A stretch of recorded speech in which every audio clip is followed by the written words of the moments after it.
The Blue Arm. We were about 40 minutes out of San Francisco when the crew finally decided to take action on the problem in lavatory 1B. The door had been locked since takeoff, and now the chief stewardess had summoned the co-pilot down from the flight deck. He appeared in the aisle right beside me, carrying a strange-looking black tool in his hand, like a flashlight with blades, or some kind of electric chisel. He nodded calmly as he listened to the stewardess' urgent whispering. "I can talk to him," she said, pointing a long red fingernail at the occupied sign on the locked toilet door, "but I can't get him out." The co-pilot nodded thoughtfully, keeping his back to the passengers while he made some adjustments on the commando tool he was holding. "Any ID?" he asked her. She glanced at a list on her clipboard. "Mr. Ackerman," she said. "Address, Box 99, Kailua, Kona." "The Big Island," he said. She nodded, still consulting her clipboard. "Red Carpet Club member," she said. "Frequent traveler, no previous history. Boarded in San Francisco, one-way first class to Honolulu. A perfect gentleman, no connections booked," she continued. "No hotel reservations, no rental cars." She shrugged. "Very polite, sober, relaxed." "Yeah," he said, "I know the type." The officer stared down at his tool for a moment, then raised his other hand and knocked sharply on the door. "Mr. Ackerman," he called. "Can you hear me?" There was no answer, but I was close enough to the door to hear sounds of movement inside. First the bang of a toilet seat dropping, then running water. I didn't know Mr. Ackerman, but I remembered him coming aboard. He had the look of a man who had once been a tennis pro in Hong Kong, then gone on to bigger things. The gold Rolex, the white linen bush jacket, the tie bat chain around his neck, the heavy leather briefcase with combination locks on every zipper. These were not signs of a man who would lock himself in the bathroom immediately after takeoff and stay inside for almost an hour. Which is too long on any flight. That kind of behavior raises questions that eventually become hard to ignore, especially in the spacious first-class compartment of a 747 on a 5-hour flight to Hawaii. People who pay that kind of money don't like the idea of having to stand in a line to use the only available bathroom, while something clearly wrong is going on in the other one. I was one of these people. My social contract with United Airlines entitled me, I felt, to at least the use of a tin stand-up bathroom with a lock on the door for as long as I needed to get myself cleaned up.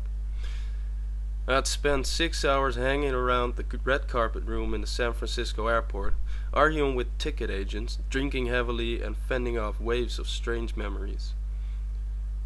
About halfway between Denver and San Francisco, we decided to change the planes and get on a 747 for the next leg. The DC-10 is nice for short hops and sleeping, but the 747 is far better for the working professional on the long haul. Because the 747 has a dome lounge, a sort of club car on top of the plane, with couches and wooden card tables and its own separate bar, which can only be reached by an iron spiral staircase in the first-class compartment. It meant taking the chances of losing the luggage and a tortured layover in the San Francisco airport. But I needed room to work, to spread out a bit, maybe even sprawl. My plan on this night was to look at all the research material I had on Hawaii. There were memos and pamphlets to read, even books. I had Who's The Last Voyage of Captain James Cook, the Journal of William Ellis, and Mark Twain's Letters from Hawaii. Big books and long pamphlets. The Island of Hawaii, Kona Coast Story, Pu'uhonua, and Honauno, all these and many more. You can't just come out here and write about the marathon, my friend John Wilbur had told me. There's a hell of a lot more to Hawaii than 10,000 Japs running past Pearl Harbor. Come on out, he said. These islands are full of mystery, never mind Don Ho and all his tourist gibberish. There's a hell of a lot more here than most people understand. Wonderful, I thought. Wilbur is wise. Anybody who can move from the Washington Redskins to a house on the beach in Honolulu must understand something about life that I don't. Indeed. Deal with the mystery. Do it now. Anything that can create itself by erupting out of the bowels of the Pacific Ocean is worth looking at. After 6 hours of failure and drunken confusion, I had finally secured 2 seats on the last 747 flight of the day to Honolulu. Now I needed a place to shave, brush my teeth, and maybe just stand there and look at myself in the mirror and wonder, as always, who might be looking back.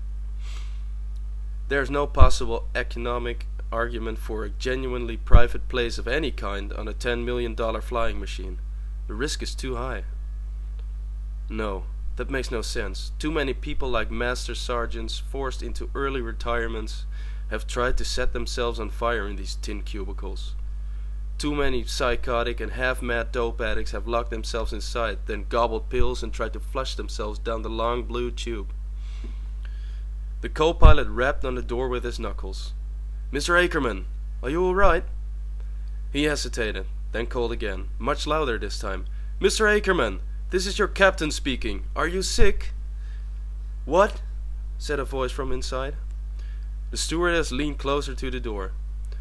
"This is a medical emergency, Mr. Ackerman. We can get you out of there in 30 seconds if we have to." She smiled triumphantly and Captain gut-wrenched as the voice inside came alive again. "I'm fine," it said. "I'll be out in a minute." The co-pilot stood back and watched the door. There were more sounds of movement inside, but nothing else, except the sound of running water. By this time, the entire first-class cabin was alerted to the crisis. "Get that freak out of there," an old man shouted. "He might have a bomb." "Oh my God," a woman screamed. "He's in there with something." The co-pilot flinched, then turned to face the passengers. He pointed his tool at the old man, who was now becoming hysterical. "You!" he snapped. "Shut up! I'll handle this." Suddenly the door opened and Mr. Ackerman stepped out. He moved quickly into the aisle and smiled at the stewardess. "Sorry to keep you waiting," he said. "It's all yours now." He was backing down the aisle, his bush jacket draped casually over his arm, but not covering it. From where I was sitting I could see that the arm was trying to hide from the stewardess.